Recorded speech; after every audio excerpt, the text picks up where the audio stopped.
Boa tarde, irmãos. Eu sou o Vinícius, servo do Senhor. Eu gostaria de compartilhar com os irmãos o seguinte tema: contemplação. O que é contemplação? Contemplar é quando você olha para algo com uma atenção especial. É quando você se deleita naquilo que você está vendo. É quando aquilo que você está vendo entra tão profundo na sua alma que fica ali marcado. Então, contemplação eu acho muito sábia a colocação que o autor Steve Turley, ele escreve em um de seus livros. O nome é Contemplação. Ele fala o seguinte: a dimensão essencial da contemplação é a transformação. Então, contemplar alguma coisa significa também ser transformado por aquilo. Quando você se aprofunda em determinada coisa, quando você admira algo, aquilo ali, de certa forma, fica inserido na sua alma. Aquilo ali te transforma de alguma forma. Então, imagine a seguinte situação. Você está num museu de arte, e nesse museu, você observa uma pintura. E nessa pintura, você vê coisas que te tocam a alma, que fazem você ficar preso naquela visão. Você está contemplando aquela pintura. E por meio daquilo, aquela pintura te causa coisas que também moldam a sua vida. Você se lembra de coisas que já aconteceu na sua vida, ou você tem alguma reflexão. Talvez quando você olha para a natureza, você começa a contemplar a natureza, e aquilo te leva a pensar no Criador, a pensar na grandeza de Deus. Você está contemplando a grandeza de Deus por meio da natureza. E aquilo te leva a ser transformado, aquilo molda o seu interior. E isso é muito interessante, irmãos, porque a contemplação, ela leva à transformação. E é sobre isso que nós vamos ver aqui. Bom, essa imagem que os irmãos estão vendo na tela, eu tirei ela no Instituto Bíblico Peniel. Uma certa vez eu estava caminhando e em um dos lugares, lá próximo a Peniel, tem uma fazenda de milho e tem essas plantações bem grandes lá. E fazendo essa caminhada, eu parei para sentar um pouco e eu comecei a olhar para essa paisagem, né? E estava um dia muito bonito. E eu comecei a lembrar das grandes coisas que o Senhor fez. Como Ele fez a terra, como Ele fez os céus, como Ele colocou as cores bem coloridas, tanto no céu como na terra. E isso é muito interessante, porque me levou a refletir em que Deus ele poderia ter feito tudo preto e branco. E não iria fazer falta para a gente, porque nós não iríamos saber o que eram as cores. Mas Deus decidiu, em sua graça, fazer um mundo com beleza. Ele decidiu fazer um mundo com cores e nos deu olhos para enxergar essas cores e poder desfrutar da beleza de Deus por meio da criação. No Salmo 27, no versículo 4, fala o seguinte. Se você não tem uma Bíblia e quer acompanhar, vai aparecer o versículo aqui no canto inferior da tela. Então, no Salmo 27, versículo 4, fala o seguinte: uma coisa peço ao Senhor, e a buscarei, que eu possa morar na casa do Senhor todos os dias da minha vida, para contemplar a beleza do Senhor e meditar no seu templo. Então, o anseio do salmista era poder estar na casa de Deus e contemplar a beleza do Senhor. E então, a contemplação leva o quê? A meditar no seu templo. Entenda, a contemplação leva à transformação. Então, o salmista anelava por isso, por poder se deleitar na beleza do Senhor. E esse conceito de beleza, irmãos, é algo que está sendo deturpado nos nossos dias de hoje. Para muitos, a beleza ela é subjetiva ou ela é relativa. Bom, para mim, eu tenho uma concepção do que é belo, mas você tem outra concepção do que é belo. Então, ambos estão certos. Só que não, irmãos. Só que não. A beleza, ela não é subjetiva e ela não é relativa. A beleza, ela é objetiva. E nós vamos ver que a beleza, ela tem um fundamento, ela tem um alicerce, ou melhor, ela tem um referencial. E esse referencial de beleza é o próprio Deus. O nosso Deus, irmãos, ele tem como um dos seus atributos a beleza. Deus, ele é um Deus belo, ele faz as coisas belas, ele faz as coisas com ordem, ele faz as coisas com tremenda majestade. Nosso Deus é um Deus belo. Eu gostaria de dar um exemplo aos irmãos. Bom, aí como os irmãos podem ver, tem duas pinturas. A primeira pintura é a da Santíssima Trindade. ela foi feita por um artista russo há algum tempo atrás, e é interessante porque ele faz essa pintura pensando em comunicar muitas coisas. Como, por exemplo, nós podemos ver que essas duas pessoas na ponta direita estão com a cabeça um pouco inclinada, enquanto a pessoa da ponta esquerda está com a cabeça meio reta. Isso, nós podemos entender, o que o autor queria comunicar é que essas três pessoas são a Trindade, onde Deus Pai é aquele que está na ponta esquerda. E as duas pessoas no meio e na ponta direita são as outras duas pessoas da Trindade, que em sua graça, em sua soberania, elas estão submissas ao Pai. Então é muito interessante como as pessoas antigamente, elas faziam as coisas com muita profundidade, com muito significado. Tem mais outras coisas também que o autor queria comunicar dentro dessa imagem, só que nós não vamos entrar nisso agora. Do outro lado também, nós podemos ver outra pintura de um artista famoso, ele é italiano, e ele ele fez essa pintura e ele deu o título de Caos di Colori, que é um nome italiano, né? Eu acho que é Caos das Cores. As brincadeiras, irmãos, fui eu que fiz esse quadro, tá bom? Fui eu que desenhei ele. Peguei numa tarde aí, rapidinho, 10 minutinhos no Paint, e eu fui riscando e fiz esse desenho. Só que eu poderia muito bem dizer para os irmãos que era um artista famoso, que foi um italiano que fez, que ele divulga aí pelos museus mundo afora, e os irmãos iriam acreditar. Porque hoje em dia, qualquer coisa pode virar arte. Qualquer coisa, qualquer um pode se denominar artista e pode fazer arte. Então, não tem nenhum comunicado nessa imagem. Eu peguei um nome lá, escrevi Caos das Cores, joguei no Google Tradutor e ficou Caos di Colori em italiano. Então, irmãos, hoje em dia a arte ela está tão deturpada que se você chegar em um museu e se deparar com uma privada, ali no meio do museu, as pessoas vão chamar aquilo de arte.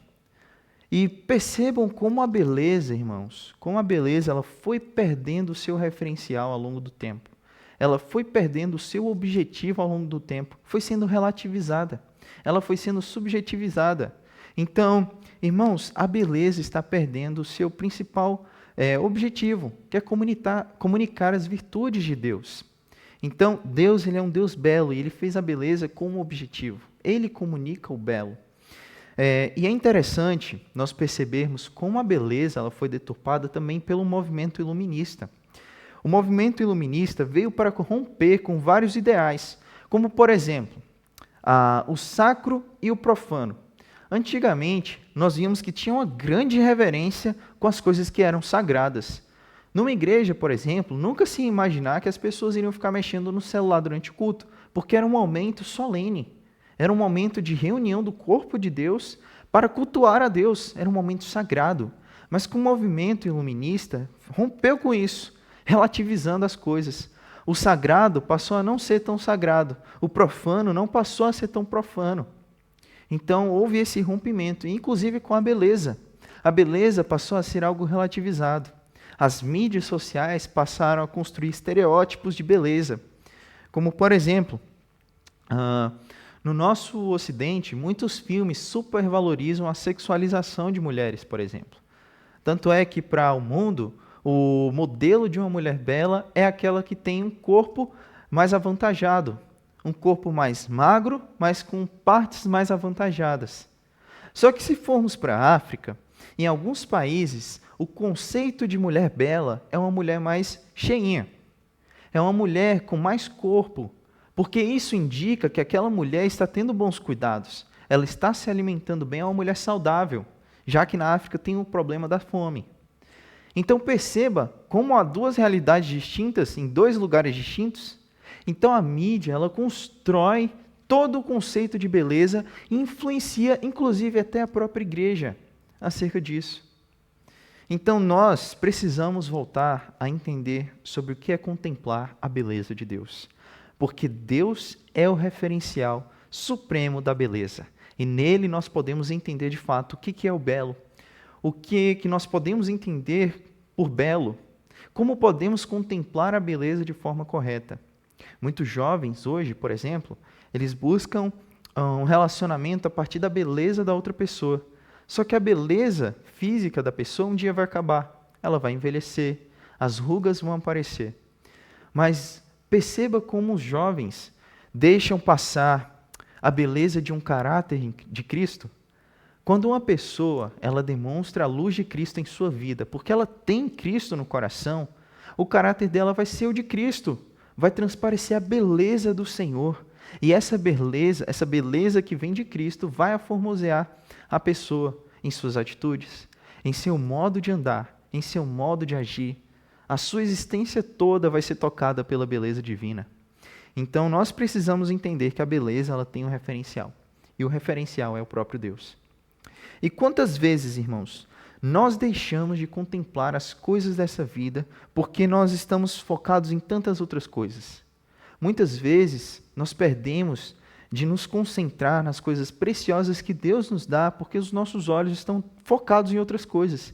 Em um mundo repleto de informações, recheado de informações de ambos os lados, nos fazem perder a concentração em nosso Deus, em contemplar a maravilha e a beleza do nosso Deus.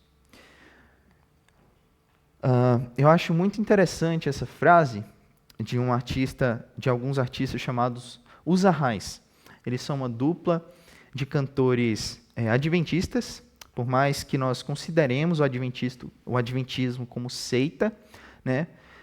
Eles produzem algumas músicas muito interessantes para a nossa reflexão. Isso é muito interessante. Nós temos que seguir aquele princípio da Bíblia que fala para filtrarmos as coisas boas, né? Então, o adventismo é uma seita. Nós entendemos que o adventismo prega coisas erradas, mas a título de conhecimento, essa letra aqui dessa música Mistério, dessa banda Os Arrais, traz esse trecho muito interessante e é relevante aqui também para o nosso estudo. E diz o seguinte: existe mais para a vida do que os meus olhos enxergam. Então, irmãos, pensem nisso. Existe muito mais para a nossa vida do que somente os nossos olhos enxergam. Existe uma realidade inteira que nós perdemos de ver porque deixamos de contemplar a beleza do Senhor. Nós muitas vezes, irmãos, perdemos de enxergar a beleza de Deus porque os nossos olhos estão tão atentos em outras coisas que esquecemos de olhar para o Senhor.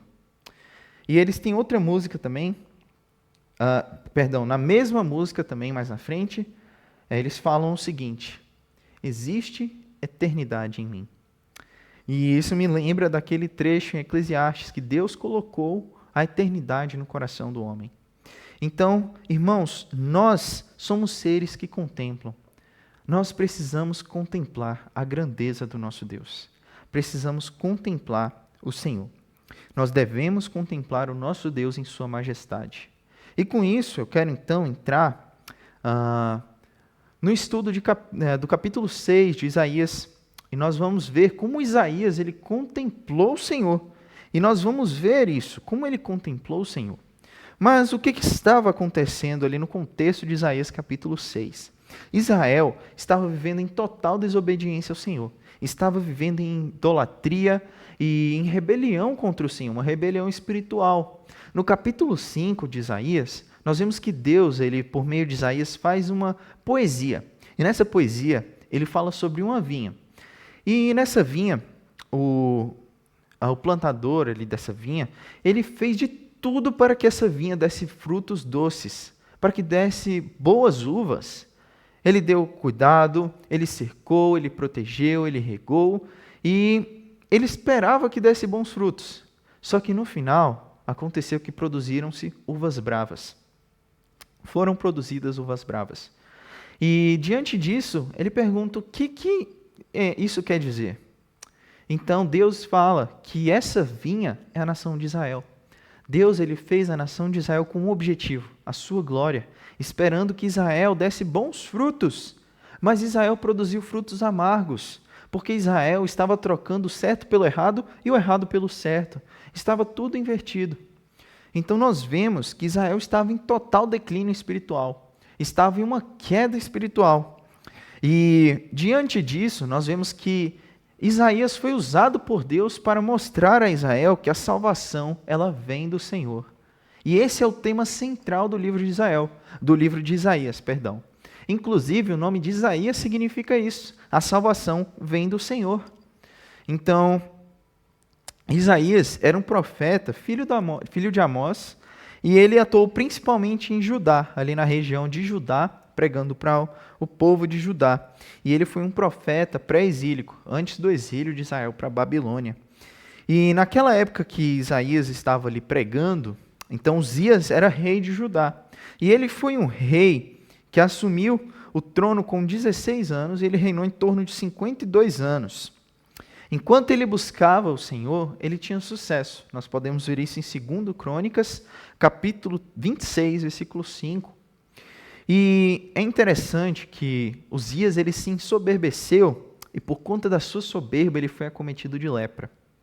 Então Uzias foi um rei mau, ele foi um rei que se ensoberbeceu e acabou sendo castigado por conta disso. E no capítulo 6 de Isaías, nós vemos então o começando com a morte do rei Uzias. Então Uzias tinha acabado de falecer, e Isaías ele então tem essa visão acerca da glória de Deus. E Isaías então, ele começa a contemplar a grandeza de Deus. E eu trouxe essa imagem, claro que ela não vai representar a realidade, mas é para imaginarmos. Então imagine-se no lugar de Isaías. Olha, vamos ler o versículo 1 e 2 do capítulo 6. Fala o seguinte: No ano da morte do rei Uzias, eu vi o Senhor assentado sobre um alto e sublime trono, e as abas de suas vestes enchiam o templo. Serafins estavam por cima dele, cada um tinha 6 asas, com 2 cobriam o rosto, com 2 cobriam seus pés, e com 2 voavam. Então Isaías, ele se pega vendo a majestade de Deus. Isaías, então, ele começa a contemplar a majestade gloriosa de Deus. Ele começa a contemplar todas aquelas maravilhas que estavam ali. Então, olhem para essa imagem e imaginem o que Isaías estava vendo. Isaías estava vendo o Senhor no seu trono. Isaías estava vendo serafins sobrevoando ali o trono de Deus. Serafins com 6 asas, 2 cobrindo o rosto, 2 cobrindo os pés e 2 para eles voarem. E é interessante que Isaías também vê as abas do Senhor, as abas das vestes do Senhor enchendo o templo. E essa ideia de encher é muito relevante aqui para esse texto, porque aparece 3 vezes, e as 3 vezes que aparece encher está se referindo a Deus. Então Deus, ele preenche o local, ele preenche o templo. E o templo traz a ideia, traz uma realidade da habitação de Deus. E segura um pouquinho essa informação que a gente já volta nela. Então, tá bom. É interessante também nós olharmos para esse texto à luz do Novo Testamento, porque nós vamos ver que Isaías ele está contemplando o nosso Senhor Jesus em sua glória. Olha comigo o texto de João, capítulo 12, versículo 42. Perdão, versículo 41. Nós vamos ver o que eu quero dizer com isso, que Isaías estava contemplando a glória de Jesus. João 12, versículo 41. Aqui no contexto, então, nós estamos vendo alguns judeus incrédulos, e aí o Senhor vai falar o seguinte nos versículos 39 até o 41. Por isso não podiam crer, porque Isaías disse ainda: cegou-lhes os olhos e endureceu-lhes o coração, para que não vejam com os olhos, nem entendam com o coração e se convertam e sejam por mim curados. Então esse versículo 40 aqui está fazendo referência direta com Isaías 6, versículo 10. Se os irmãos lerem um pouco mais à frente, verá que Jesus está citando então esse texto. E no versículo 41 fala o seguinte: Isaías disse isso porque viu a glória dele e falou a seu respeito. Isaías estava vendo a glória dele, mas dele está se referindo a quem? Está se referindo ao Senhor Jesus, que está aparecendo aqui ao longo do contexto. Então, Isaías falou isso porque ele viu a glória de Jesus. Então, nós vemos aqui que Isaías está contemplando a glória do nosso Senhor Jesus. nessa visão majestosa que Isaías está tendo, ele está vendo o Cordeiro. Ele está vendo o servo de Deus, o servo sofredor, que ele vai falar mais na frente. Ele está falando sobre o nosso Senhor Jesus. Isaías está contemplando a maravilha de Deus. Então, e é interessante também nós notarmos que essa expressão alto e sublime também faz uma referência a Jesus. Olhem comigo, Isaías capítulo 52, versículo 13. No capítulo 52 e capítulo 53 de Isaías, Isaías está falando sobre o servo sofredor. No capítulo 53, que é mais conhecido, nós lemos que nele não havia beleza alguma, ou algo para que o pudesse nos agradar. E é interessante nós lembrarmos de Atos, que fala diretamente dessa passagem, e Filipe começa a ensinar ali para o eunuco diretamente dessa passagem sobre Jesus. Então essa passagem está se referindo a Jesus. E no capítulo 52, versículo 13, fala o seguinte, 52, 13, fala o seguinte: Eis que o meu servo procederá com prudência, será exaltado, elevado e muito sublime. Então perceba, no capítulo 6 falou sobre alto e sublime. No capítulo 52 falou sobre elevado, exaltado e muito sublime. E está falando do servo do Senhor, que ele será muito exaltado. Nós podemos também lembrar e trazer a Bíblia, ela explica a Bíblia, né? Nós podemos lembrar do Novo Testamento lá em Filipenses, que Jesus ele se esvaziou e ele foi exaltado. Tanto é que não há um nome que seja maior do que o do Senhor Jesus. O nome dele está acima de todos os outros nomes. Elevado e muito sublime. Então nós vemos que alto e sublime fazem essa referência ao Senhor Jesus. E é ele quem está aqui no centro da glória. É Jesus quem está ali no centro dessa contemplação de Isaías. Então Isaías ele está contemplando ao Senhor Jesus. E lembra que eu falei do templo? Então, o templo, ele traz a ideia da presença de Deus. Nós podemos lembrar lá de Êxodo, quando Deus ele estabelece ali o tabernáculo, e o tabernáculo é uma referência direta à presença de Deus no meio do povo de Israel. O tabernáculo trazia consigo o fato de que Deus estava presente ali no meio daquele povo. No Novo Testamento, nós podemos ver que nós somos a habitação, o templo de Deus. Deus está habitando em nós. Então, o Espírito Santo está conosco. E essa é a indicação da presença de Deus com nós. Deus está habitando em nossos corações, por meio do Espírito Santo. E isso nos traz a ideia de que o céu está tocando a terra, o eterno está tocando o temporal, o infinito está tocando o finito, o céu está tocando a terra, irmãos. Nós podemos nos lembrar também de João capítulo 1, onde Jesus fala, onde João deixa escrito que Jesus veio e habitou entre nós. A palavra ali nos lembra do tabernáculo. Então poderíamos dizer assim, ele tabernaculou entre nós, a presença de Deus em meio aos homens. Então, Isaías, ele tem isso em mente quando ele está olhando, contemplando a face do nosso Senhor Jesus. Ele está contemplando a glória, né? Porque Isaías não conseguiu ver ele em sua total glória. Mas Isaías está contemplando essa beleza, a beleza do céu tocando a terra, a habitação, a presença de Deus ali naquele meio. Então, irmãos, muito obrigado, que Deus os abençoe. Até a próxima live, onde continuaremos sobre esse assunto.